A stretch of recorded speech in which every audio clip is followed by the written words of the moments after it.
देखिए आपका कॉन्स्टिट्यूशन चल रहा था और कॉन्स्टिट्यूशन में आपका अभी आज लेक्चर ही चलेगा, क्योंकि आपका जितना अब तक पढ़ाया गया है उतना लिखवा दिया गया है। और फिर एक बार हम शुरुआत करते हैं और प्रयास ये किया जाए कि जो ये विशेषता बताई जाए, कम से कम 6-7 क्वेश्चन तो आपको कवर करा दिया जाए। विशेषता बताने में कम से कम 2 लेक्चर लगता है, एक से नहीं होगा। 2 में ही पूरा हो जाए, उसमें भी लास्ट में जाते-जाते जो विशेषता बताई जाती है, जब ज़्यादा चलने लगता है तो लास्ट में जाते-जाते थोड़ा माने काट दिया जाता है, उसका पंख काट दिया जाता है। तो कम से कम 18 से 20 विशेषता हमें बतानी है। फिर हम शुरुआत करते हैं। किसी भी कानून की क्वालिटी या गुण या विशेषता या अच्छाई क्या है, ये जब तक कि पूरा कानून आप नहीं मथेंगे तब तक आप नहीं बता सकते। यानी कि विशेषता का मतलब ये हुआ कि पूरे कानून का निचोड़ निकाला जाए, यानी कि कहाँ कहाँ कौन कौन सी हमारे कॉन्स्टिट्यूशन में अच्छी अच्छी बातें समाहित हैं, उन अच्छी अच्छी बातों को निकाल कर एक जगह रख दिया जाता है। तो उसी को हम विशेषता या क्वालिटी या गुण अच्छाई कहते हैं। तो हमारे संविधान में क्या-क्या अच्छाइयाँ हैं और जो डिटेल में बताया जाएगा, उसमें किस राज्य में किस मॉडल का क्वेश्चन बना है। और हमें लगता है कि बिहार एपीओ में जो संविधान आया था, 7-8 क्वेश्चन तो इस विशेषता को बताते बताते ही हम कवर कर देंगे, इसमें कोई शक नहीं है। तो पहली विशेषता हमारे संविधान की कल बताया गया था कि हमारा कॉन्स्टिट्यूशन विश्व का सबसे बिगेस्ट कॉन्स्टिट्यूशन है, विश्व का सबसे बड़ा संविधान है। इसमें आपका डॉक्टर जेनिंग्स का भी बताया गया था। आइवर जेनिंग्स ने इसकी विशालता को देखते हुए इसे क्या कहा है, लार्स पैराडाइज, यानी कि वकीलों का स्वर्ग। अब विश्व का सबसे छोटा संविधान कौन है? अमेरिका का है। ये भी याद रखना है। क्यों बड़ा संविधान इतना बनाना पड़ा, इसको हम डिटेल में कल बताए थे, फिर दोबारा ना बताया जाए। दूसरा पॉइंट देखिए, दूसरा हम बता रहे थे कि हमारे संविधान में आपका कह सकते हैं कि प्रियम्बल का होना, उद्देशिका का होना, यानी कि इसको भी हम बताए थे। केवल 2-3 पॉइंट बचा था, लेकिन फिर एक बार हम बता रहे हैं। हमारे संविधान की ये विशेषता है कि हमारे संविधान में एक प्रियम्बल अर्थात प्रस्तावना या उद्देशिका दी गई है।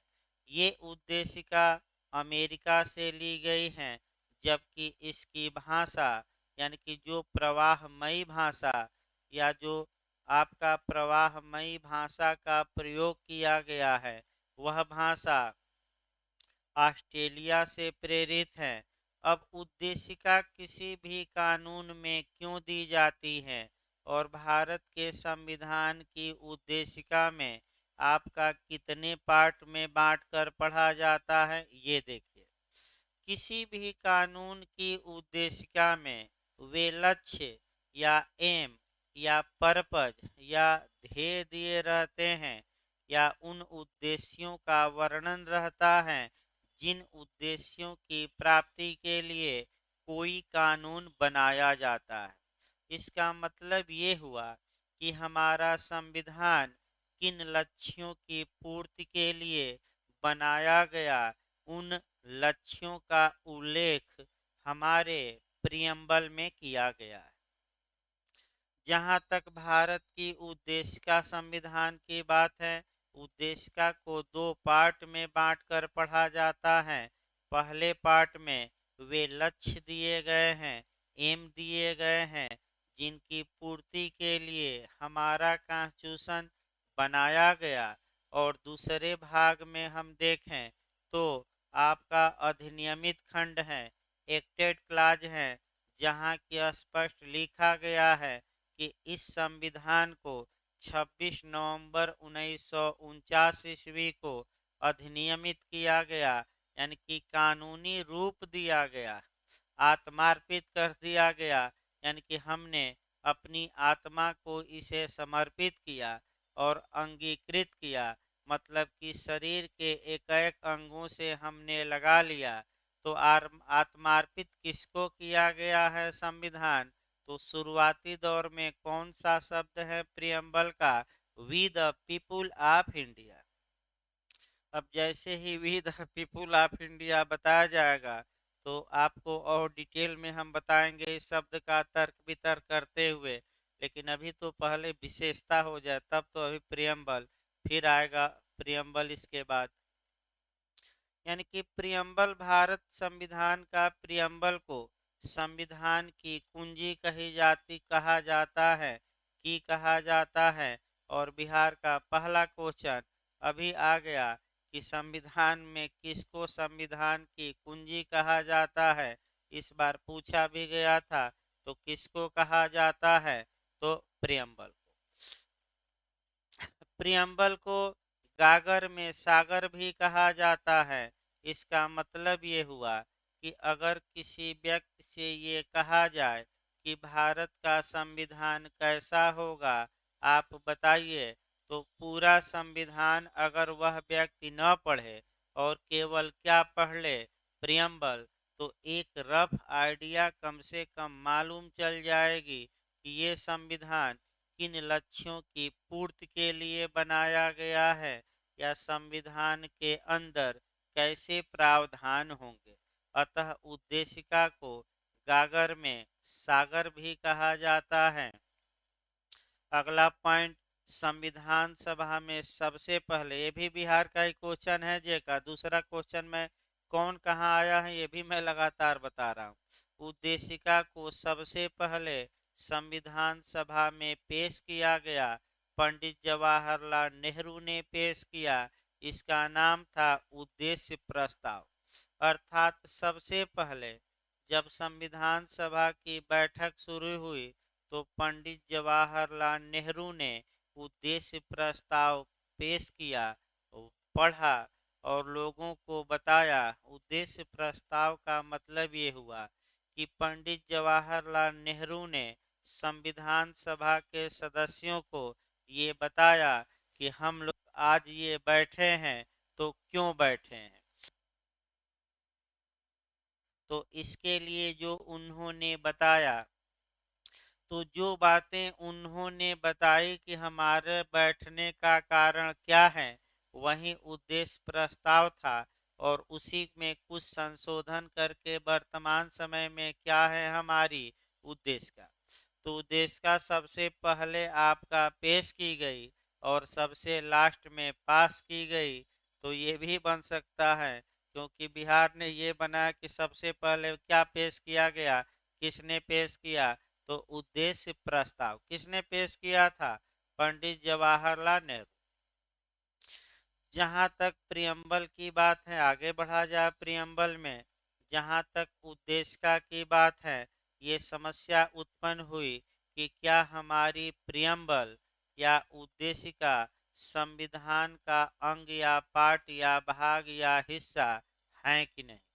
यानी कि क्या इसे संविधान से अलग रखा जाए कि ये संविधान का भाग है। अब यहाँ से भी यूपीजे में क्वेश्चन बना था, कई राज्यों में मॉडल ये बना था। देखिए दो तीन मॉडल यहाँ बना है, केस याद रखिएगा, इनरी बेरूबारी। देखिए कैसे कैसे इस पर मॉडल बना है, तीन मॉडल मैं बना रहा हूँ। सर्वप्रथम, उद्देशिका के बारे में विवाद किस या प्रश्न किस केस में उत्पन्न हुआ था, ये यूपी का क्वेश्चन है। तो क्या मार कर आएंगे, इनरी बेरूबारी। दूसरा जो क्वेश्चन बना कि किस केस में ये कहा गया कि उद्देशिका संविधान का पार्ट या हिस्सा या भाग नहीं है, तो किस केस में कहा गया, इनरी बेरूबारी। तीसरा क्वेश्चन बेरोजगारी पर बनता है कि किस वाद में उच्चतम न्यायालय ने ये निर्णय दिया कि भारत के किसी क्षेत्र को किसी दूसरे देश को के लिए संविधान में संशोधन करना होगा, साधारण कानून बनाकर ऐसा नहीं किया जा सकता। तो इनरी बेरू बारी, तीन एंगल से। अब ये इसके बाद आपका जो दूसरा केस आता है प्रियम्बल पर, वो डिटेल में भाई और केस बताया जाएगा जब चले जाएगा प्रियम्बल। अभी चूंकि हम आपका विशेषता बता रहे हैं, तो जो मुख्य केस रहेंगे केवल और केवल उसी को हम बताएंगे भाई, सभी केस नहीं, क्योंकि प्रियम्बल पढ़ते समय आपका कह सकते हैं कि 7-8 केस पढ़ना पड़ेगा। तो अभी केवल दो जानिए। दूसरा केस है आपका केशवानंद भारती वर्सेज केरल राज्य का केस है 1973 का। अब यूपीजे में जो बना है, निर्णय की तिथि तक पूछा है, तो निर्णय की तिथि क्या है? 24 आपका अप्रैल 24 अप्रैल 1973 को इस केस में निर्णय आया। दूसरा जो क्वेश्चन बना है कि सबसे अधिक जजों की पीठ किस केस में बैठी थी? केशवानंद भारती में कितने जजों की पीठ बैठी थी? 13। और निर्णय कितने से आया? 7-6 से, यानी कि 7 पक्ष में और आपका 6 विपक्ष। 13 सबसे बड़ी पीठ आपका जीएस में पूछा गया है, किस केस में बनी थी? केशवानंद भारती में।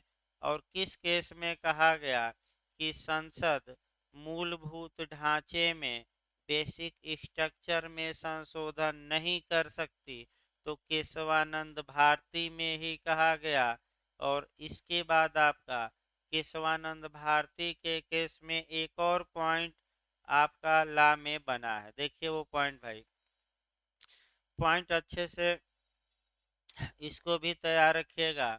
पॉइंट ये बना है कि संसद संविधान के किस प्रावधान में संशोधन नहीं कर सकती? अब ऑप्शन देखिए दिया है, मूल अधिकार कर ही सकती हैं, नीति निर्देशक तत्व कर ही सकती हैं, आपका संविधान में संशोधन 368 कर ही सकती हैं, और संविधान के मूलभूत ढांचे, तो बताइए किस में संशोधन नहीं कर सकती? हाँ, किस केस में आया कि मूलभूत ढांचा आप डिस्टर्ब नहीं कर सकते? केशवानंद भारती। वही ये क्वेश्चन आईएएस में भी आया है, जीएस में, ला में भी आया है। तो नए लोग थोड़ा सतर्क रहें कि कौन सा ये संविधान है। मैं बता दूं, यूपी में जीएस और ला मिलाकर 450 नंबर में 75 नंबर कवर करता है, यानी कि 75 नंबर केवल आपका संविधान कवर करेगा, माने दोनों मिलाकर। और पछला और जीएस 70 से 75 नंबर का आता है। अब आप कितना करते हैं, इसीलिए चाहे भाई बड़ा भी है। और जीएस के हिसाब से आप तो पढ़िए ही, तो जीएस के केवल हिसाब से पढ़ने से नहीं होगा, आप जो पढ़ाया जा रहा है अंदर तक पढ़िए, क्योंकि जो कॉन्सेप्चुअल क्वेश्चन वर्तमान में आ रहे हैं वह किसी अनुच्छेद एक अनुच्छेद में नहीं समाहित है। तो भाई एक एक छोटी छोटी बात को 4-5 माह पढ़िए, ताकि यूपीजे में 75 नंबर में कम से कम 65-70 तो आ ही जाए। देखिए 2-3 क्वेश्चन की कोई गारंटी नहीं है, ये मैं बता दूं, लेकिन आपका 65-70 नंबर कर सकते हैं। और अगर इतना कर लिए तो काफ़ी कवर हो जाएगा, इसमें भी शक नहीं है।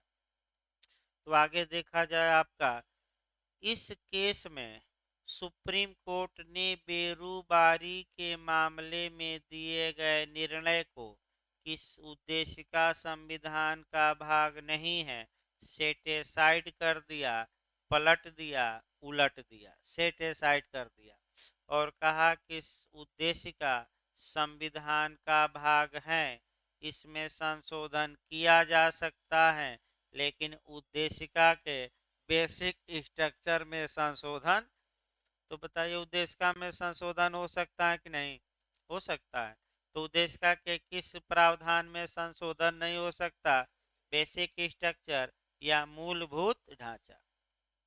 अगला नियम देखिए भाई आपका, मैंने जो ये तो केशवानंद भारती का केस आया।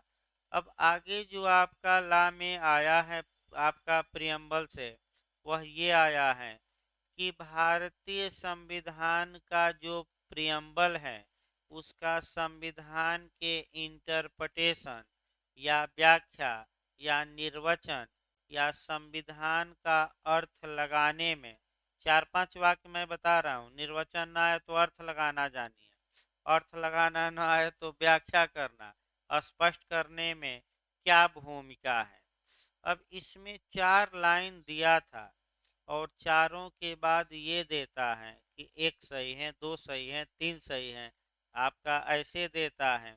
तो उसके लिए स्पष्ट रूप से ये कंसेप्ट ही आपका काम करेगा। वहाँ मॉडल हम नहीं बता सकते क्योंकि मॉडल आपका घुमा फिरा कर देगा। कंसेप्ट ये जानिए कि सामान्यतः उद्देशिका न तो संविधान के क्षेत्र को सीमित करती हैं न व्यापक करती हैं, और उद्देशिका का सहारा लेकर सामान्यतः संविधान की व्याख्या नहीं की जा सकती। यानी कि सामान्य या जनरल रूल ये निकला कि प्रियम्बल का सहारा लेकर आपका संविधान की व्याख्या में नहीं की जा सकती, यानी कि संविधान की व्याख्या में प्रियम्बल का कोई महत्व नहीं है। अब फिर घुमाएगा, लेकिन जहां संविधान का कोई प्रावधान अस्पष्ट हो, असंदिग्ध हो, एक दूसरे का विरोधी हो, तो उस असंदिग्धता माने उस संदिग्धता या उस अस्पष्टता को दूर करने के लिए उद्देशिका का सहारा लिया जा सकता है। बस यही होगा और कुछ नहीं।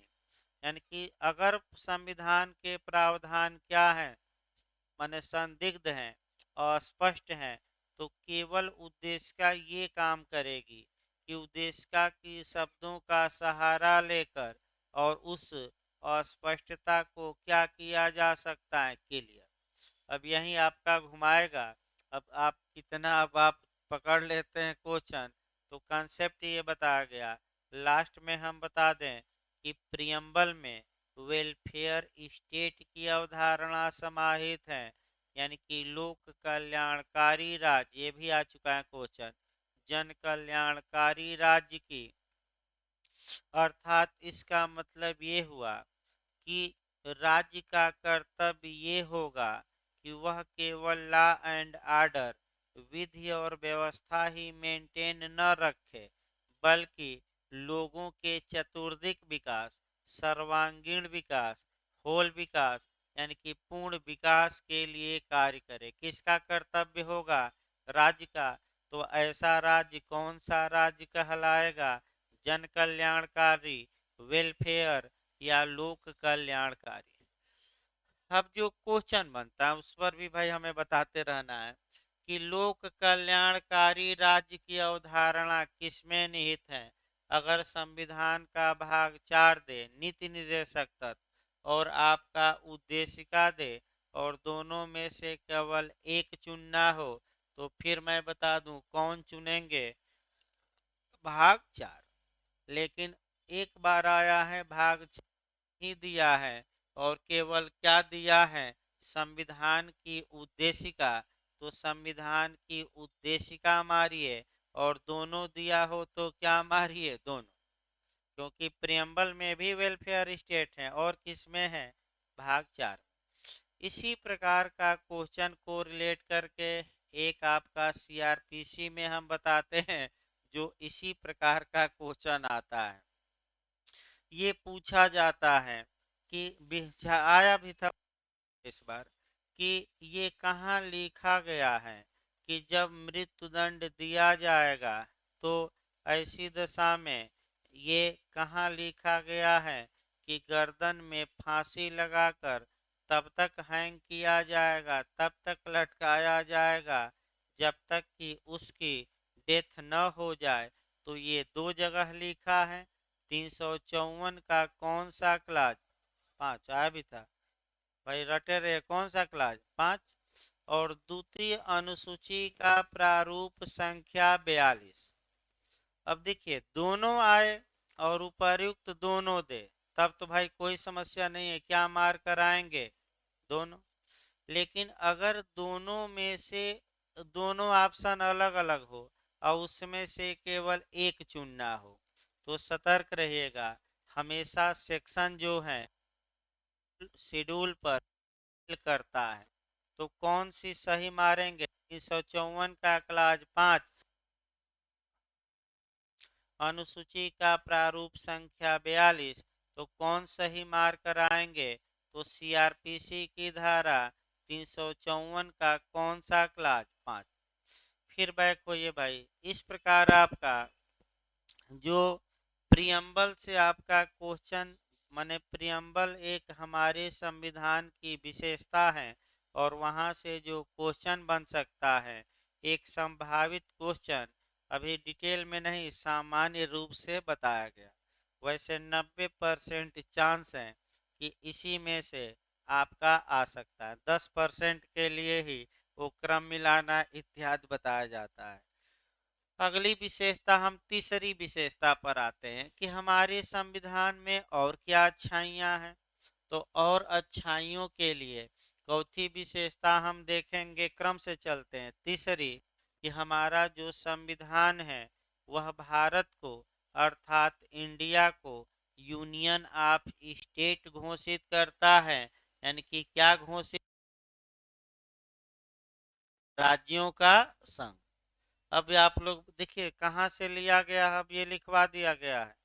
ये राज्यों का संघ कहाँ से लिया गया है? अमेरिका की, कनाडा की, जापान की, रूस। कनाडा रट कर अब आइए, अब ये कोई नहीं कह सकता कि सर नहीं लिखवाए हैं, यानी कि रट्टा मार कर आइए।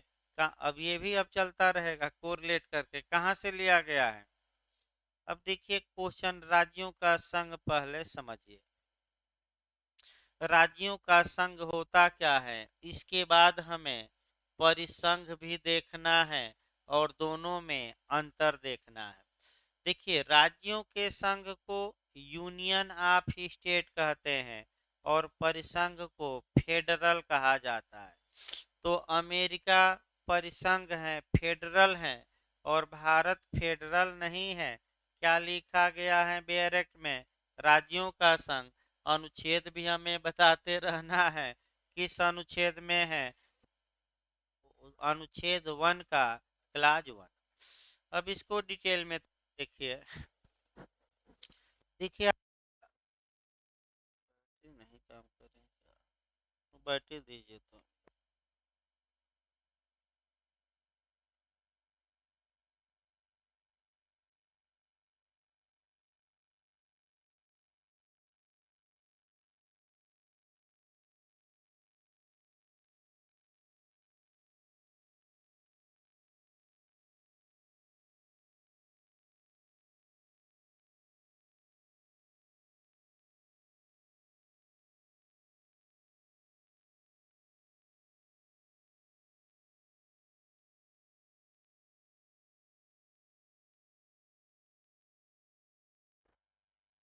Hello, hello. देखिए आपका इसके लिए सबसे पहले अमेरिका का इतिहास देखा जाता है, फिर आपका भारत में आया जाता है, और क्वेश्चन आपका इस विषय पर कैसे मॉडल बने हैं, आईएएस में भी, इंटरव्यू में भी, और यूपी जे में भी, तीनों हमें मॉडल देखना है। पहला क्वेश्चन तो यही बना है, जीएस में भी आ रहा है इस समय, वर्तमान समय में, कि भारतीय संविधान में परिसंघ या फेडरल शब्द का प्रयोग किस आर्टिकल में किया गया है। तो पहला नियम याद रखिए कि भारतीय संविधान में कहीं भी फेडरल या परिसंघ शब्द का प्रयोग नहीं किया गया है। तो भारतीय संविधान में फेडरल शब्द का प्रयोग क्यों नहीं किया गया? इसके पीछे कारण था और लोग अमेरिका का इतिहास देख रहे थे और इस इतिहास के कारण ही फेडरल शब्द का प्रयोग नहीं किया गया। तो तुरंत आपको 2 लाइन अमेरिका का इतिहास देखना पड़ेगा और तब आपका फेडरल का प्रयोग न करने का कारण अपने आप मालूम चल जाएगा। देखिए भाई, अमेरिका में टापू है, माने समुद्र के किनारे हैं, छोटे छोटे टापू हैं। आपका कह सकते हैं अमेरिका में प्राकृतिक संसाधन भी अथाह है, इसमें भी कोई शक नहीं है, बहुत ज़्यादा है रिसोर्सेज नेचुरल। तो जो आपका जो विदेशी गए वह अमेरिका पहुँचे और अमेरिका में जाकर आपका प्राकृतिक संसाधनों का यूज करने लगे, दोहन करने लगे। तत्पश्चात आपका जो इंग्लैंड था और इंग्लैंड के जितने अपराधी खूंखार होते थे उनको तड़ी पार देश निकाला या आजीवन कारावास या काला पानी की सजा दी जाती थी और अमेरिका भेज दिया जाता था। तत्पश्चात वो लोग धनवान होने लगे और कुछ व्यापारी भी पहुंच गए लालच में कि हम व्यापार करेंगे वहां तो बहुत धन कमाएंगे। और जब व्यापारी पहुंचे तो भाई आपका रिसोर्सेज का दोहन करने के लिए श्रमिकों की आवश्यकता थी।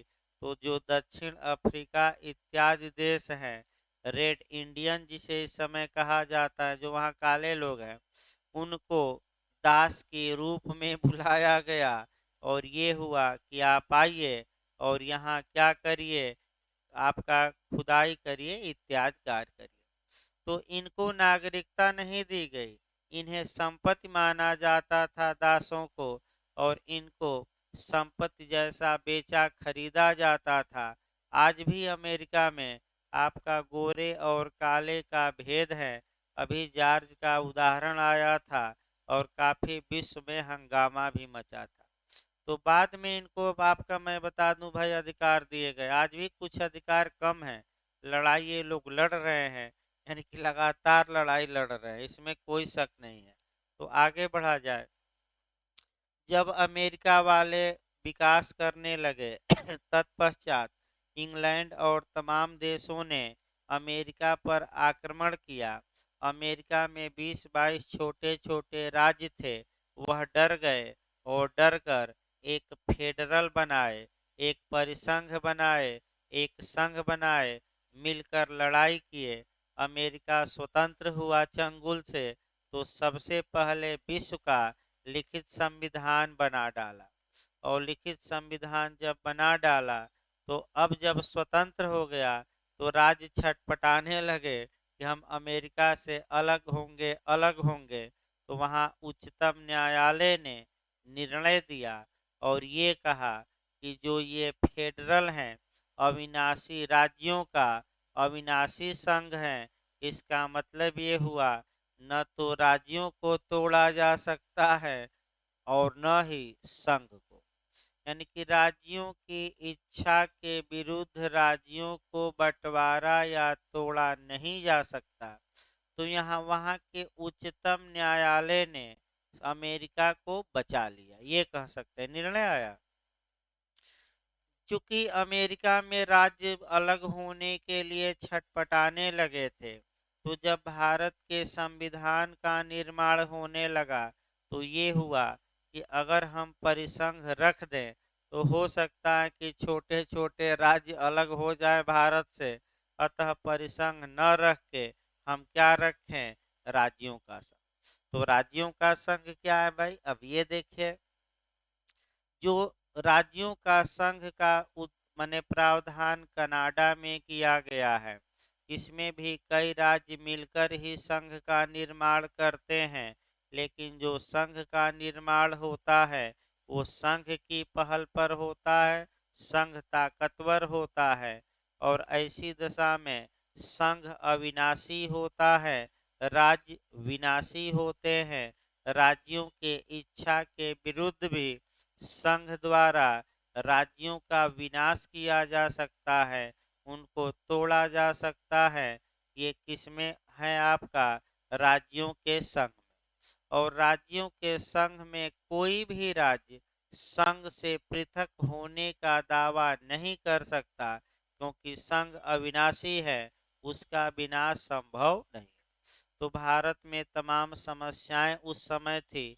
आप लोग भी जानते हैं कि सरदार वल्लभ भाई पटेल ने छल बल कल सब अपनाया, और जो भारत में आपका अलग अलग राज्य थे उनको किसी तरह क्या किया, मिलाया। यानी कि भारत में जो राज्यों का संघ है वह आपका राज्य और संघ के बीच समझौते का परिणाम नहीं है। और संघ बना तो राज्यों की पहल पर नहीं बनता है, किसकी पहल पर, संघ की। तो जहां राज्य पहल करेंगे, बस याद रखिए, वहां राज्यों को पावर ज्यादा होगा, जैसे अमेरिका में। और जहां संघ के बल पर संघ बना है तो वहां किसको पावर ज्यादा होगा? तो बताइए, भारत में संघ को पावर ज्यादा है कि राज्यों को? और अमेरिका में ऐसा नहीं है। अमेरिका में किसको पावर ज्यादा है संविधान के तहत? राज्यों को। और संघ को पावर क्या है? कम है। यानी कि राज्यों का संघ क्यों बनाया गया हमारे संविधान में, ये हम उदाहरण आपको बताए। तो राज्यों का संघ मतलब लास्ट लाइन कि संघ अविनाशी है और राज्य क्या होते हैं? विनाशी। ये हमारे संविधान की तीसरी विशेषता रही। चौथी विशेषता आ जाइए नागरिकता को लेकर, कि हमारा संविधान सिंगल सिटीजनशिप या एकल नागरिकता का उल्लेख करता है, एकल नागरिकता का प्रावधान करता है। यानी कि भारत का प्रत्येक व्यक्ति केवल भारत का नागरिक होगा, राज्यों का नागरिक नहीं होगा। जम्मू कश्मीर राज्य में दोहरी नागरिकता थी, वहाँ के लोग जम्मू कश्मीर राज्य के भी नागरिक होते थे, भारत के भी। अब पुराना जो क्वेश्चन है, ये मॉडल आया था आपका जे में। अब उस मॉडल को आप पढ़ते समय अगर साल पढ़िएगा तो अब चेंज कर लीजिएगा अपने हाथों से। अब ये नहीं कि आयोग करेगा, अपने हाथों से चेंज कर लेना है कि अब जम्मू कश्मीर जो संघ शासित प्रदेश है वहाँ भी एकल नागरिकता ही हो गई है। और अब सभी लोग वहाँ के केवल और केवल कहाँ के नागरिक होंगे? भारत। अब जब नागरिकता पढ़ाई जाएगी तो इसके लिए आर्टिकल 5 आएगा मुख्य रूप से, कि प्रत्येक व्यक्ति भारत का नागरिक होगा, आपका राज्यों का नहीं। इसलिए ये नियम बनाए गए कि भारत में तमाम राज्य हैं, और ये हो सकता है कि अगर राज्य का नागरिक लोगों को बना दिया जाए तो उनकी भक्ति, उनकी श्रद्धा राज्यों के प्रति होगी, देश के प्रति नहीं। अतः देश में एकता और अखंडता रहे, और लोगों में देश के प्रति भावना भी रहे, और देश के प्रति सम्मान रहे, न कि राज्य आपस में लड़ जाए। इसके लिए ही भारत में लोगों को कौन सी नागरिकता प्रदान की गई? राष्ट्रीय, राज्य स्तर पर नहीं। तो कौन सा अनुच्छेद निपट गया? 5। तो भाई राज्यों का संघ अनुच्छेद भी मैं बताते रह रहा हूँ, कौन सा? 1। एकल नागरिकता कौन सा अनुच्छेद हो गया? 5। हमारे संविधान में जो अगली विशेषता है वह ये विशेषता है कि हमारे संविधान के भाग 3 में फंडामेंटल राइट है, अर्थात मौलिक अधिकार दिए गए हैं। यानी कि संविधान के भाग 3 में, यानी कि पार्ट 3 में आपका फंडामेंटल राइट, मूल अधिकार, सार्वभौम अधिकार या मौलिक अधिकार दिए गए हैं। और कहाँ से कहाँ तक? अनुच्छेद 12 से लेकर कहाँ तक? 35 तक। अब ये इन मूल अधिकारों के बारे में आपको कुछ बातें जाननी है। भाई पूरी तरह तो नहीं बताया जा सकता, क्योंकि विशेषता में 10-10 लाइन ही बताया जाता है। लेकिन जो बातें बताई जाएंगी, निश्चित रूप से कंसेप्चुअल क्वेश्चन अगर आता है तो वहाँ काफी काम करेंगे। देखिए क्या करके भाई, पहला क्वेश्चन ये बनता है कि फंडामेंटल राइट संविधान के किस पार्ट में, 3 में, कहाँ से कहाँ तक, ये याद रखिए, आर्टिकल 12 से लेकर 35 तक। तीसरा क्वेश्चन कहाँ से ये लिए गए हैं, अमेरिका से लिए गए हैं, ये रट कर जाइए, कहाँ से लिए गए हैं, अमेरिका से लिए गए हैं। मूल अधिकार किसके विरुद्ध, देखिए आपका पहले मूल अधिकार पढ़ाया जाता, तब मूल अधिकार होते क्या है, और यानी कि फंडामेंटल राइट किसे कहा जाएगा। तो फंडामेंटल राइट की जो डिफिनीशन है, जो परिभाषा है, वह 2 एंगल से आप बता सकते हैं। देखिए कैसे बताएंगे।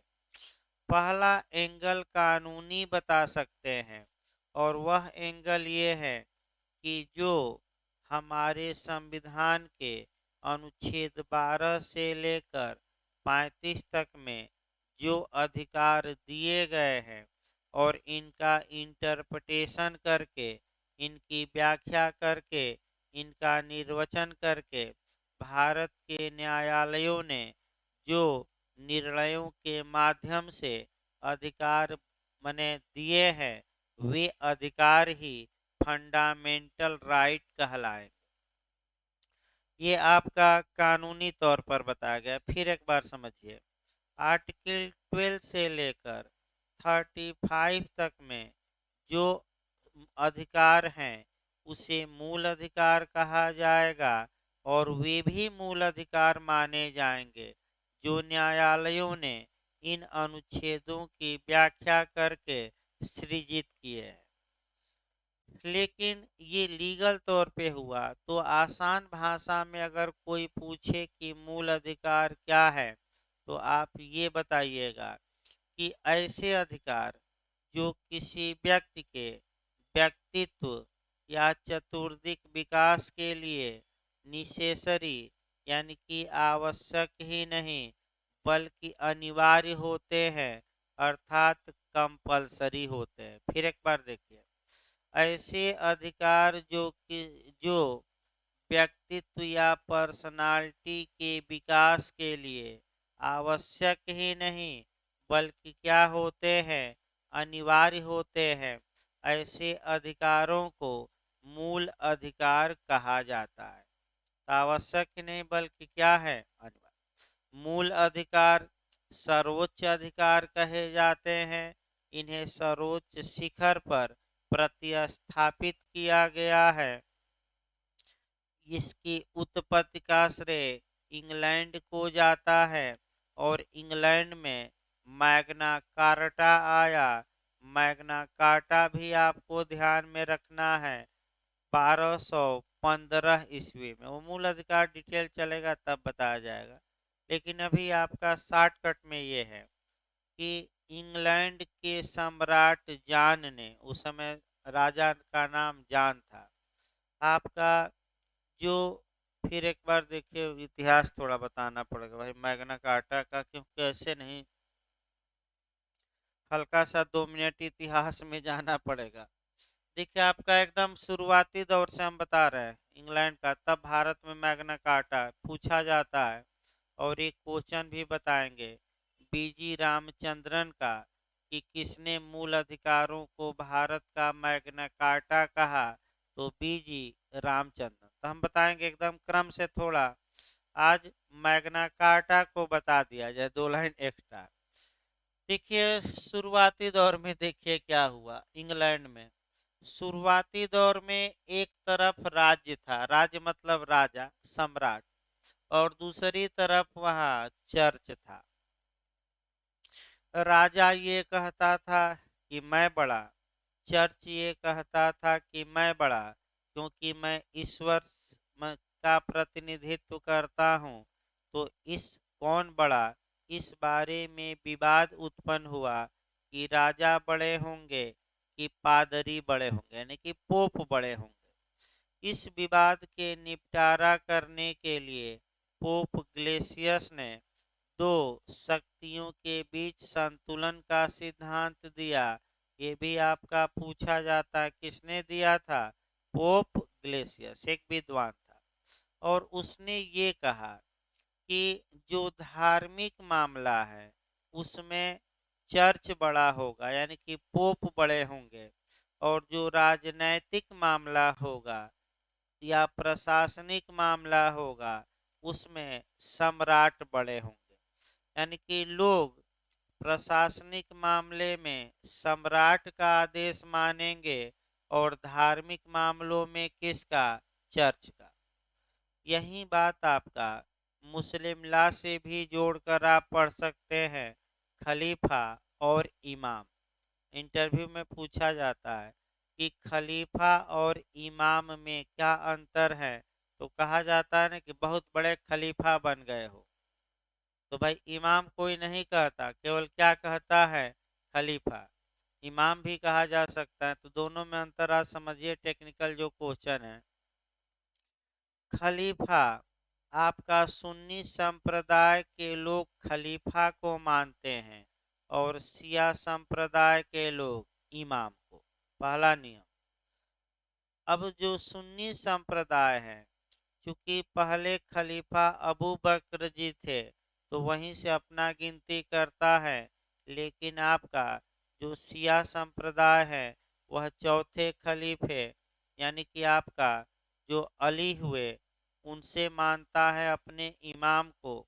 और आपका देखिए, दूसरा जो टेक्निकल क्वेश्चन है इसी पर आधारित है जो मैं बता रहा हूँ।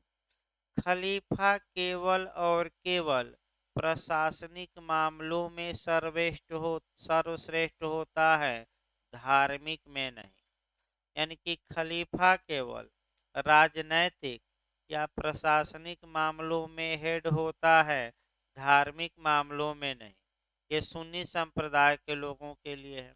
जो शिया संप्रदाय के लोग हैं वह इमामियत पर विश्वास करते हैं और ये मानते हैं कि जो इमाम होता है वह प्रशासनिक मामले में भी सर्वोच्च और धार्मिक मामलों में भी जो आदेश देगा, चाहे सत्ता के बारे में, धर्म के बारे में, उसके दोनों आदेश मान्य होंगे। तो आपका उसी प्रकार फिर एक बार देखिए, बैक होइए इंग्लैंड में थोड़ा इतिहास। राज्य और चर्च में विवाद उत्पन्न होता है, हम बड़े तो हम बड़े। इस विवाद में बैलेंस कौन बनाते हैं? पोप ग्लेसियस। लेकिन कोई मानने के लिए तैयार नहीं हुआ। और जब दो लोग कहे कि हम बड़े तो हम बड़े, तो ऐसी दशा में जैसे कि मान लीजिए किसी कोचिंग में दो टीचर पढ़ा रहे हैं। पहला टीचर कहे बच्चों को कि हम सबसे अच्छा पढ़ाते हैं, दूसरा टीचर कहे कि हम अच्छा पढ़ाते हैं, तो कितना दिन तक गठबंधन या चलेगा? गठबंधन जल्दी ही लठबंधन में बदल जाएगा। और देख ही रहे हैं, इसमें कोई शक नहीं है, देख सकते हैं प्रयागराज में ही। तो इसीलिए यहाँ न तो गठबंधन होगा और न लठबंधन की नौबत आएगी। भाई कम क्लास चले वो मंजूर है, लेकिन किस तमाम लोग आते हैं, हफ्ते में एक लोग आ जाते हैं। हम कहते भाई अकेले पढ़ाया जाएगा, चाहे भले दो ही सब्जेक्ट चले, तीन, दूसरे को पढ़ाने के लिए ला के क्षेत्र में नहीं दिया जाएगा। लोग टेस्ट कराने आए तो अपनी कोचिंग खोल लिए। भाई आप कोचिंग खोल लीजिए, बगल में खोल लीजिए, कोई रोक टोक है? भाई किसी को रोका तो नहीं गया है। और सब इस समय परेशान है, कहीं भी जाइए देखिए कितना बुराई मनोज सर की करेंगे। एक दो लड़के तो लड़ाई कर लिए, और एक लड़की गई तो अपने पिताजी को फोन दी तो पिताजी खूब गाली दिए एक टीचर को। मैंने बस वो जान गए कि मनोज सर के यहाँ पढ़ते हैं, तो लगे क्वेश्चन पूछने। 50 क्वेश्चन पूछे थे, अब 50 बता दी। उसके बाद कहे कि हम आपके यहाँ आएंगे ही नहीं पूछने कुछ। अब फिर मैंने पिताजी को भी अपना नंबर दे दी उनका, और पिताजी भी। तो भाई आप लोग कहीं भी जाइए, विवाद न करिए, हमारी भी बात मानिए। कोई भी बुराई करे तो जो बुराई करता है एक तरह से वो प्रचार ही कर रहा है, ये याद रखिए। यानी कि जैसे कि मोदी जी चाय वाला चाय वाला चाय वाला, अगर इतना कांग्रेस चाय वाला नहीं कहती तो क्या उनका प्रचार होता? नहीं होता। तो उसका भी एक ट्रिक है, वैसे प्रचार की अब क्या आवश्यकता है। लेकिन आप लोग कहीं भी कोई विरोध भी करे तो शांति प्रिय से उसको निपटारा करिए। विवाद की कोई आवश्यकता नहीं, क्योंकि उत्तराखंड में भी कई लोग आपका विवाद मने करते करते बच गए। तो भाई ये है कि आप सत्य है तो उसका प्रमाण दीजिए। यहाँ हम जो बता रहे हैं सत्य है, काफ़ी है, इंटरनेट है और सत्य प्रमाण दिए भी। तो फिर बैक हुआ जाए। इस विवाद का निपटारा पोप ग्लेशियर ने करने का प्रयास किया, लेकिन नहीं हो पाया। दोनों में लड़ाई होती है और अब चर्च हार जाता है और कौन जीत जाता है। आज भी चर्च हारा हुआ है। वेटिकन सिटी में बैठे हैं पोप और राज्य शक्तिशाली हो गया। तो एक कहानी और थोड़ा कंसेप्चुअल संविधान में बनाइए। जब राज्य शक्तिशाली हो गया और उसके सामने कोई नहीं था, तो राज्य ने क्या काम करना शुरू किया कि जो जनता के राइट थे, अधिकार थे, उनको छीनना शुरू कर दिया और जनता के अधिकारों को कुचल दिया। कुचल दिया मतलब एक एक अधिकार जो नेचर ने दिए थे उसको छीनना क्या किया शुरू। तो जनता भी भाई उग्र हो गई और जनता ने राज्य का क्या किया, विरोध किया। जैसे हमारे किसान विरोध, सबसे अच्छा उदाहरण किसान वालों पर देख सकते हैं कि राज्य हमेशा प्रयास करता है कि जनता के अधिकारों को कुचल दिया जाए और जनता हमेशा उसका क्या करती है, विरोध। तत्पश्चात लड़ाई तो इंग्लैंड में नहीं हुआ, शांति से मामला निपट गया और राजा को झुकना पड़ा। और 1215 ईस्वी में राजा ने एक घोषणा पत्र जारी किया, एक चार्टर जारी किया, चार्टर एक्ट 1215 यानी कि आपका। और उस चार्टर एक्ट द्वारा जो लोगों के अधिकार को राजा ने छीना था, उनमें से कुछ अधिकारों को वापस कर दिया, बहाल कर दिया। यानी कि सभी अधिकार नहीं वापस किए। तो अब यानी कि ये जो 1215 का चार्टर आया, इसके द्वारा कोई भी नया अधिकार जनता को प्रदान नहीं किया गया। कुछ जो राज्य ने अधिकार छीन लिए थे, उन्हीं अधिकारों में से कुछ अधिकारों को क्या किया, वापस। तो चूंकि पहली बार विजय हुई थी जनता की, किससे जनता जीती थी, राज्य से, अतः विद्वानों ने इस अधिकार को महाधिकार कह दिया, महाघोषणा कर दिया, कह दिया मैग्ना कार्टा। तो मैग्ना कार्टा पहले समझिए भाई। मैग्ना का मतलब होता है बिग, बिग यानी कि बड़ा, और कार्टा मतलब चार्टर, चार्टर माने विलेख या दस्तावेज। तो शाब्दिक अर्थ इसका क्या हुआ, बड़ा विलेख। तो बड़ा विलेख का भावार्थ निकालना है। बड़ा विलेख मतलब ये नहीं कि 2 लाख पन्ने का कागज। बड़ा विलेख का मतलब ये हुआ कि बड़ा अधिकार मिला। यानी कि सबसे पहले लोगों को अधिकार जो छीने गए थे, उनमें से कुछ अधिकार राजा से लोग क्या पा लिए, वापस। इसीलिए इसको हम क्या कहते हैं, महाघोषणा पत्र, महाअधिकार पत्र या मैग्ना कार्टा। भारतीय संविधान के भाग 3 को बीजी रामचंद्रन ने, याद रखिएगा लिखवा भी जाएगा, किसने, बीजी रामचंद्रन ने भारत का मैग्ना कार्टा कहा है। तो मैग्ना कार्टा मतलब कि बहुत बड़ा दस्तावेज, न मार दीजिएगा, शाब्दिक अर्थ नहीं, इसका सेंस निकालना है। सेंस क्या हुआ कि बड़ा अधिकार, यानी कि महाघोषणा। तो सबसे अधिकारों में सबसे सर्वोच्च अधिकार भारत में कौन है, तो मूल अधिकार है, इसमें कोई शक नहीं है। ये जो मूल अधिकार हैं, आगे देखा जाए, ये पूर्ण अधिकार हैं। अब समस्या आई कि पूर्ण अधिकार किसे कहेंगे, या इसी को कहते हैं न्यायालय द्वारा प्रवर्तनीय अधिकार हैं। यानी कि ये एक्शनेबल हैं, इसको कहते हैं। एक्शनेबल का मतलब हुआ वाद योग्य है। फिर एक बार इसको देखिए, ये अधिकार एक्शनेबल है। एक्शनेबल मतलब वाद योग्य है, प्रवर्तनीय है। ये अधिकार पूर्ण अधिकार है। तो इसका मतलब समझना है। इसका मतलब ये हुआ कि अगर राज्य भाग 3 में दिए गए हमारे मूल अधिकारों का वायलेशन करता है, हनन करता है, अतिक्रमण करता है, हमारे मूल अधिकारों को कुचल देता है, तो इसके लिए हम राज्य के विरुद्ध मुकदमा कर सकते हैं, याचिका दायर कर सकते हैं, पिटीशन कर सकते हैं और मूल अधिकारों की रक्षा की जिम्मेदारी न्यायपालिका को दी गई है। तो मूल अधिकार के मामले में सीधे हम कहाँ जा सकते हैं? आर्टिकल 32 के तहत सुप्रीम कोर्ट और 226 के तहत, यानी कि मूल अधिकारों की रक्षा का दायित्व न्यायपालिका को सौंपा गया है कि अगर कार्यपालिका मनमाना करती है, राज्य मनमाना करता है, तो हम न्यायालय से अपने मूल अधिकारों को प्रोटेक्ट करा सकते हैं, संरक्षित करा सकते हैं। तो किस कहाँ कहाँ मूल अधिकारों के प्रवर्तन के लिए जाया जा सकता है? सुप्रीम कोर्ट भी, हाई कोर्ट भी। तो सुप्रीम कोर्ट की अनुच्छेद के तहत 32, हाई कोर्ट की अनुच्छेद के तहत 226। अब अगला क्वेश्चन आइए।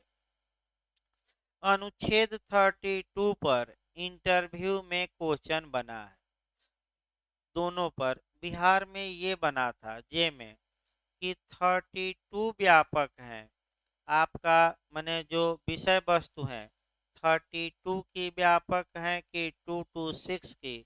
तो 226, क्योंकि 226 के तहत आपका फंडामेंटल राइट के लिए भी हाई कोर्ट में और अन्य उद्देश्य, अदर पर्पज, भाई जो शब्द लिखा है वही बताइएगा, विधिक नहीं। एक जो शब्द लिखा है 226 में, अन्य उद्देश्य के लिए, अदर पर्पज के लिए भी याचिका दायर की जा सकती है। जबकि 32 के तहत केवल और केवल किसके लिए? Fundamental right. तो बताइए विषय वस्तु किसकी ज्यादा हुई, बढ़ किसकी विस्तृत हुई? हाई कोर्ट की, सुप्रीम कोर्ट? तो 32 की, 226 की। लेकिन महत्वपूर्ण आपका कौन है? 32। तो अंतर आगे बताया जाएगा, लेकिन 32 पर आया जाए, फिर हल्का सा मूल अधिकार और बताया जाएगा, क्योंकि डिटेल में तो हम चलेंगे ही। 32 पर देखिए अभी आईएएस में ही बना था। सबसे पहले आपको नजर ये दौड़ानी है कि जो ये 32 है, ये मूल अधिकारों के प्रवर्तन हेतु, यानी कि मूल अधिकारों को लागू कराने हेतु उच्चतम न्यायालय में जो हमारे जाने का अधिकार है, इसको प्रत्याभूत करता है। प्रत्याभूत मतलब सिक्योर करता है। तो कहाँ सिक्योर किया गया है? 226 में नहीं, बल्कि कहाँ? 32।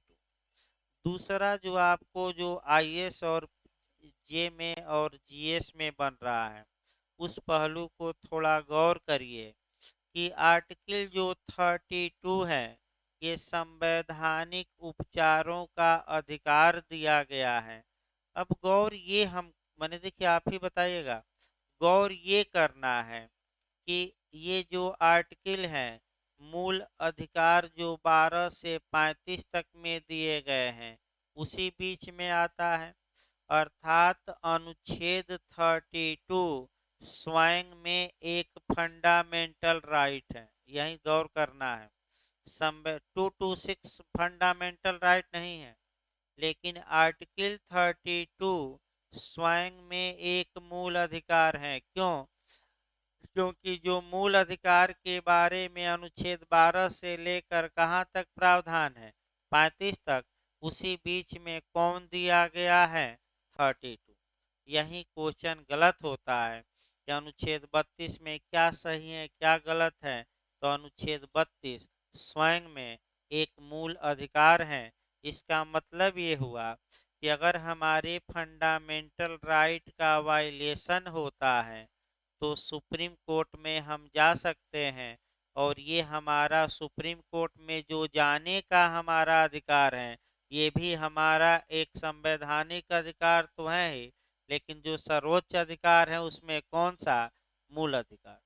यानी कि सुप्रीम कोर्ट में अपने मूल अधिकारों के लिए याचिका दायर करने का जो राइट है हमारा, ये कोई विधिक अधिकार नहीं है, बल्कि ये भी एक ऐसा अधिकार है, मूल अधिकार। किस अनुच्छेद में? 32। और सुप्रीम कोर्ट, मैं बता दूं, मूल अधिकार के मामले में हमें उपचार देने के लिए बाउंड है। ये नहीं कि विवेकाधिकार नहीं है। क्या है? अगर हम दिखा देते हैं कि हमारा मूल अधिकार उल्लंघित हुआ है तो सुप्रीम कोर्ट को उपचार देना ही होगा। अब आइए कि अब समस्या देखिए, अगली समस्या। अगर कोई व्यक्ति या राज्य या संस्था आपको 32 के तहत सुप्रीम कोर्ट जाने से रोके, या एग्रीमेंट करके रोके, या धमकी दे कि आर्टिकल 32 के तहत सुप्रीम कोर्ट न जाना, तो बताइए ये न्यायालय की अवमानना मानी जाएगी कि नहीं? धमकी मानी जाएगी। और आपका पहले एग्रीमेंट करा जाए। मान लीजिए सरकार ने आपको जे और एपीओ बना दिया और एक एफिडेविट समझौता किया सरकार ने कि जब आप और हमारे बीच विवाद उत्पन्न होगा तो आप न तो हाई कोर्ट जाएंगे और न सुप्रीम कोर्ट। तो क्या ये एग्रीमेंट शून्य है कि वैध है? शून्य है। तो कॉन्ट्रैक्ट की भी तो धारा पुराने लोग बताइए।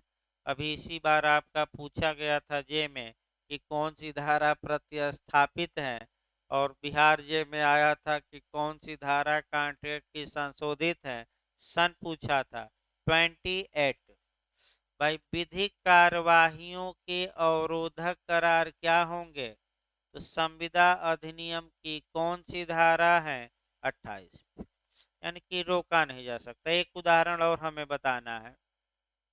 अगर कोई व्यक्ति किसी दूसरे को धमकी दे कि आप अगर 32 के तहत सुप्रीम कोर्ट गए तो ये कर दूंगा वो कर दूंगा, तो ये शुद्ध रूप से न्यायालय की अवमानना होगी, क्योंकि सुप्रीम कोर्ट जाने का अधिकार प्रत्याभूत या सिक्योर किया गया है और ये स्वयं में एक मूल अधिकार है। यानी कि आपने मूल अधिकार का ही क्या किया? उल्लंघन। ये मामला आया जो रिपब्लिक टीवी है, उस मामले में ये आया था अभी हाल में। आप जानते हैं कि अर्नब गोस्वामी है, वह बहुत उत्तेजित होकर आपका समाचार पढ़ता है और इतना अंट संट बोलता रहता है। यानी कि किसी के बारे में, भाई देखिए आप समाचार पढ़िए, पढ़ाइए, कुछ भी करिए, एक सम्मान होना चाहिए। भले आपका विरोधी हो, फिर भी उसका नाम सम्मान से लीजिए। तो ये उधर वो उधर, अरे भाई आपका माने सम्मान से भी नाम ले सकते हैं। भले आपका विरोधी हो तो वो सम्मान से नहीं, असम्मान से ही नाम लेता है और कहता है कि ये आज़ादी हमें संविधान देता है। और कौन सा आर्टिकल का हमेशा बताता है? अनुच्छेद 19(1)(a), speech and expression. Press की आज़ादी भी समाहित। भाई साकल पेपर मिल्स का केस आया, मीडिया की भी आज़ादी है, बोलिए।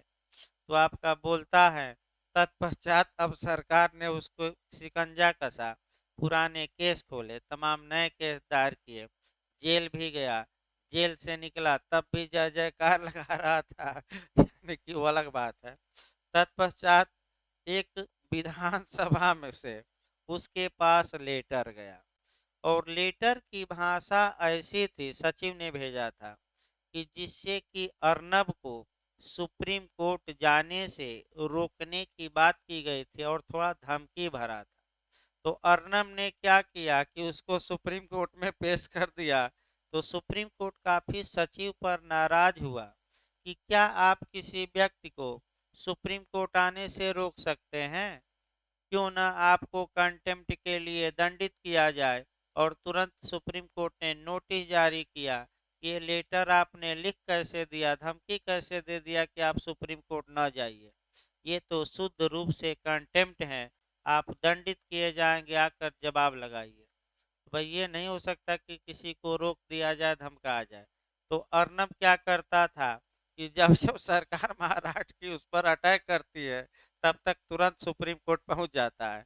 बस ये कहता है कि हमारे फंडामेंटल राइट का क्या हुआ है उल्लंघन, और 32 के तहत याचिका दायर करके पैसा है ही, पैसा तो है ही भाई, तभी तो अब मोदी का परम भक्त। तो सरकार, तो ये जो मीडिया है ये पैसा पर भी बिकती है, समाचार चलते हैं, इसमें कोई शक नहीं है। कुछ जो मीडिया वाले हैं वो खूब मोदी का विरोध ही करेंगे, और कुछ हैं कि भले विरोध हो समर्थन ही करेंगे।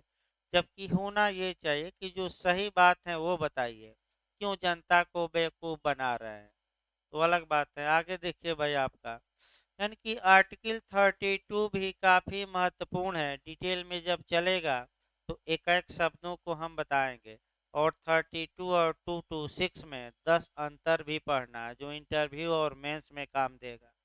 आगे बढ़ा जाए, अब अगली विशेषता हम देखते हैं संविधान का, चूंकि मूल अधिकार में ही समाहित है तो उसी को हम देखते हैं।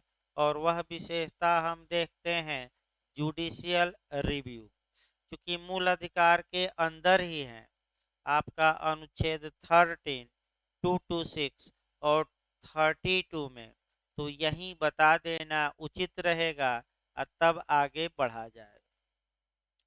देखिए हमारे संविधान की यह एक और विशेषता है कि हमारा संविधान न्यायिक समीक्षा की बात करता है। जुडिशियल, बिहार में पूछा गया था क्वेश्चन, तीसरा क्वेश्चन बिहार का बताया जा रहा है। और भाई आर्टिकल 32 पर देखिए एक बात फिर छूट गई, वो भी बताना है, बिहार जे में आया था कि किस व्यक्ति ने अनुच्छेद 32 को संविधान की आत्मा और हृदय कहा था, तो डॉक्टर भीमराव अंबेडकर। याद रखिएगा ये भी क्वेश्चन जे में आया। चार क्वेश्चन हम बता चुके हैं, पांचवा बता रहे हैं जो एपीयू में आया था अभी बिहार में। देखिए अब जुडिशियल रिव्यू पहले समझिए क्या होता है भाई। और ये जो जुडिशियल रिव्यू आया था ये आपका पीसीएस में भी क्वेश्चन आया था। जो पीसीएस में क्वेश्चन इस बार मैंने इसके पहले वाले पीसीएस में आया वह सीधे नहीं जीएस में आया, वह अमेरिका से को रिलेट करके आया।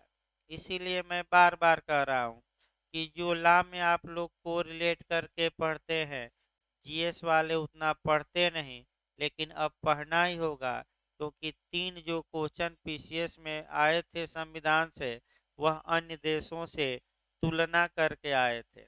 और तुलना करके ये आया कि कहाँ जुडिशियल रिव्यू का क्षेत्र व्यापक है और कहाँ सीमित है। तो भारत में सीमित है और अमेरिका में क्या है, व्यापक। अब क्यों है ये तो बाद में हम बताएंगे भाई, उतना संभव नहीं है।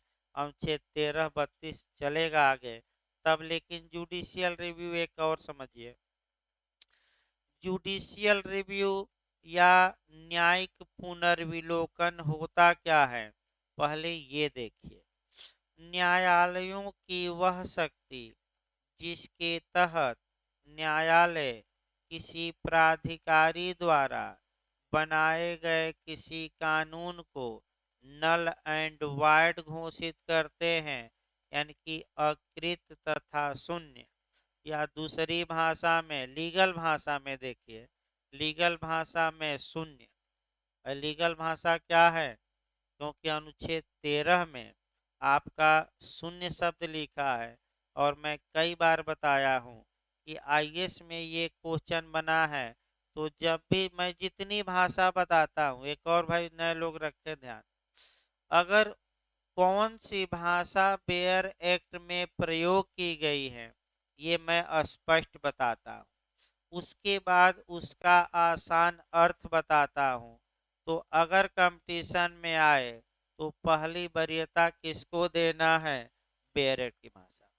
जैसे कि न्यायिक पुनर्विलोकन दे दे तो शून्य मार कर आइएगा, शून्य न रहे तो असंवैधानिक, वो न रहे तो अवैध देखिएगा, अवैध न रहे तो अल्ट्रा वायरस, वो भी न रहे तो नल एंड वाइड, कुछ तो देखिएगा। लेकिन पहली वरीयता किसको देनी है, शून्य को। अभी आईएएस में ये क्वेश्चन आपका आया भी था प्री में और बिहार इंटरव्यू में भी पूछा गया था कि वायर्ड या उर्दू में बातिल या शून्य शब्द का प्रयोग कॉन्स्टिट्यूशन में किस आर्टिकल में किया गया। तो अभी हम बताएंगे आज ही, मैंने अनुच्छेद 13 में भी है, अभी बताया भी जाएगा। लेकिन पहले तो जुडिशियल रिव्यू जानिए, तब तो आगे बढ़ा जाए। फिर एक बार देखिए, न्यायालयों की वह शक्ति जिसके तहत न्यायालय किसी अथॉरिटी द्वारा, अथॉरिटी माने भले ही संसद ही क्यों न हो, किसी अथॉरिटी यानी कि प्राधिकारी द्वारा बनाए गए किसी विधि को असंवैधानिक या अल्ट्रा वायरस या शून्य घोषित करने की शक्ति रखते हैं, उसी को जुडिशियल रिव्यू कहा जाता है। ये जो जुडिशियल रिव्यू लिया गया है भारत में, ये अमेरिका से प्रेरित है। यानी कि ये कहाँ से लिया गया है? अमेरिका से। और सबसे पहले इसकी उत्पत्ति अमेरिका में होती है, अमेरिका में हुई थी। और 1802 या 3 ईस्वी, 3 1803 ईस्वी में मारवरी बनाम मेडिसिन के केस में जस्टिस मार्शल, याद रखिएगा किस केस में? मारवरी वर्सेज मेडिसिन, जज का नाम क्या है? मार्शल। अब क्या इन्होंने ही जो मैं वाक्य बताया, अमेरिका के संविधान में कहीं भी ये पावर स्पष्ट रूप से लिखा नहीं गया था, लेकिन वहाँ के उच्चतम न्यायालय ने जो 7 अनुच्छेद थे, उन अनुच्छेदों की व्याख्या करके और ये पावर हथिया लिया अपने हो कि हम किसी भी कानून को क्या कर सकते हैं, अवैध। लेकिन जहाँ तक भारत की बात है, स्पष्ट रूप से भाई लिखा गया है। और क्या लिखा गया है, अब हमें यो देखना है। तो अनुच्छेद 13 में जुडिशियल रिव्यू का सिद्धांत समाहित है और इसका प्रयोग या यूज किया जाता है उच्चतम न्यायालय किस द्वारा, किस अनुच्छेद के तहत? 232। हाई कोर्ट द्वारा किस अनुच्छेद के तहत? 226। तो क्वेश्चन 3 यहाँ बनाया जाए, जो बिहार में बना था। भारत में न्यायिक पुनर्विलोकन की शक्ति किन न्यायालयों को प्राप्त है? तो केवल 2 न्यायालय। कौन कौन? उच्चतम न्यायालय और उच्च न्यायालय। अनुच्छेद वाइज पूछे तो अनुच्छेद, ये यूपीजे में भी आया था और आपका बिहार एपीओ में यही क्वेश्चन आया। अब ये क्वेश्चन आ जाए तो भाई नए लोग गलत न करें। किस न्यायालय को प्राप्त है? 2। कौन कौन? सुप्रीम कोर्ट और हाई। अगला, ये जुडिशियल रिव्यू का जो ये पावर है, ये किस आर्टिकल से उत्पन्न होता है और इसका यूज किस आर्टिकल के तहत किया जाता है? तो ये उत्पन्न होता है किस आर्टिकल के तहत? 13 के तहत। और प्रयोग किस अनुच्छेद के तहत? 32। और यानी कि एक उदाहरण, जैसे छाता का उदाहरण देखिए भाई, सबसे अच्छा उदाहरण इस पर अम्ब्रेला का बनता है। छतरी जानते हैं ना भाई? देखिए एक लोग थे, बिहार के कोचिंग में आते थे।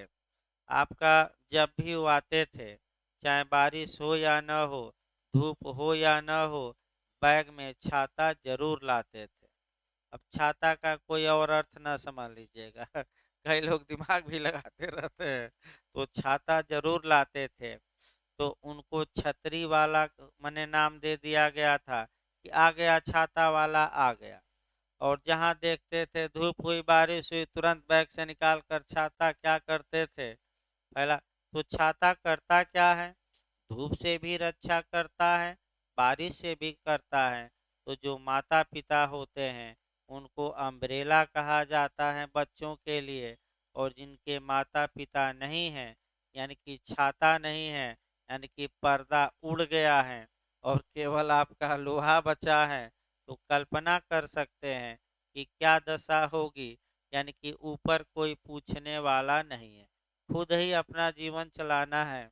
और तमाम लोग ऐसा जीवन चलाए, संघर्ष किए, आगे बढ़े और कोई काम करने में बुराई नहीं सोचे। यानी कि पोछा भी लगाना हुआ तो पोछा भी लगाए और अपने को पढ़ लिख कर आगे बढ़ें। ये इतिहास गवाह है कि संघर्ष जो बढ़ा, जैसे कि जैसे बपौती कोई पा लिया वो उतना नहीं दुख दर्द जानेगा, और जो संघर्ष किया है उससे पूछिए तो वो अपना थोड़ा उदारता भी बरतेगा कि हम भी संघर्ष किए थे, तो ये भी संघर्ष कर रहा है। तो फिर एक बार देखिए, आपका छाता का सिद्धांत अनुच्छेद 13 में समाहित है। छाता बंद है, यानी कि मूल अधिकार को संरक्षित अनुच्छेद 13 करता है और कम से कम ये बता देता है कि जो ये राज्य हैं ये मूल अधिकारों का अतिक्रमण न करें, और जैसे ही राज्य मूल अधिकारों का उल्लंघन करेगा, जो ये 13 वाला अम्ब्रेला है ये अब क्या किया जाएगा, खोल दिया जाएगा और मूल अधिकारों पर आपका छाता ऊपर लगा दिया जाएगा। तो खोलने का काम कौन करता है छाता को, तो सुप्रीम कोर्ट किस अनुच्छेद के तहत और हाई कोर्ट किसके तहत, टू टू। तो अगर देखिए तो आगे भी बताया जाएगा, सुप्रीम कोर्ट बार बार कह रहा है कि अगर आर्टिकल 13 नहीं भी रहता तो हम ये पावर हथिया लेते। आर्टिकल 13 तो केवल ये दिया गया है कि स्पष्ट हो जाए, नहीं भी रहता तो हम ये पावर क्या करते, अमेरिका जैसे प्राप्त कर लेते और आपके कानून को हम क्या करते, अवैध। जैसे कि अभी जो हाल में है, आपका हाल में जो राष्ट्रीय न्यायिक नियुक्ति आयोग गठित हुआ था 124 ए बी सी में, उसको आपका अनकॉन्स्टिट्यूशनल घोषित कर दिया, जुडिशियल रिव्यू का क्या लेते हुए सहारा। अब ये आया कि जुडिशियल रिव्यू के बारे में आर्टिकल 13 में जो प्रावधान है वह क्या प्रावधान है, तो दो खंड आपको पढ़ना पड़ेगा हल्का हल्का भाई। अनुच्छेद 13 का खंड 1 और 13 का कौन सा खंड, दो दो दो लाइन जानना है, ज्यादा नहीं। जो अनुच्छेद 13 का क्लाज 1 है वह प्री कॉन्स्टिट्यूशनल लॉ के लिए है, रटे रे, प्री कॉन्स्टिट्यूशनल लॉ मतलब कि संविधान पूर्व विधि, यानी कि संविधान लागू होने के पूर्व अर्थात 26 जनवरी 1950 के पहले जो कानून भारत में क्या थे लागू। तो एक कोई उदाहरण तो लिया जाए, आईपीसी ही लिया जाए, 1860 में बनी तो यह अनुच्छेद 13 के किस क्लाज में आएगी, 1। तो देखिए क्या कहा गया है, अगर संविधान के लागू होने के पहले का कोई कानून, अपनी भाषा में बताया जा रहा है भाई, कानूनी में नहीं, संविधान लागू होने के पहले का कोई कानून है, आज भी लागू है और वह कानून भाग 3 यानी कि हमारे मूल अधिकारों से असंगत है, विपरीत है, यानी कि 36 का आंकड़ा है, तो ऐसी दशा में वह कानून उस मात्रा पर एक निकल गया पृथक्करणीयता का सिद्धांत। कौन सा सिद्धांत, उस मात्रा तक, उस लिमिट तक, उस सीमा तक वाइड होगा, स्पष्ट डायरेक्ट लिखता है क्या होगा, वाइड होगा। अब यही आईएएस में बना, उस मात्रा तक क्या होगा, तो 4 ऑप्शन दिया था, अवैध होगा, शून्य होगा, वैध होगा। तो अवैध नहीं, असंवैधानिक नहीं, जो बेयर एक्ट की भाषा है पहली वरीयता वो शून्य होगा, जिस मात्रा तक वे हमारा मूल अधिकारों के क्या है, असंगत। असंगत माने विपरीत। ये आर्टिकल 13 का क्लास 1। तो सुप्रीम कोर्ट की नज़र में आईपीसी की कौन सी धाराएं हैं जो हमारे फंडामेंटल राइट के विपरीत हैं, तो 2 धारा पूरी तरह और 1 धारा आधा। तो कौन कौन सी धारा पूरी तरह है, 303, 497, और कौन पृथक्करणीयता का सिद्धांत लागू कर दिया गया, 377। तो इसको कल आगे बढ़ाया जाए भाई, क्योंकि 12 मिनट बचा है, साइंस भी चलेगा। तो अभी आपका 12-14-15 मिनट बाद भाई जीएस की क्लास चलेगी, साइंस की।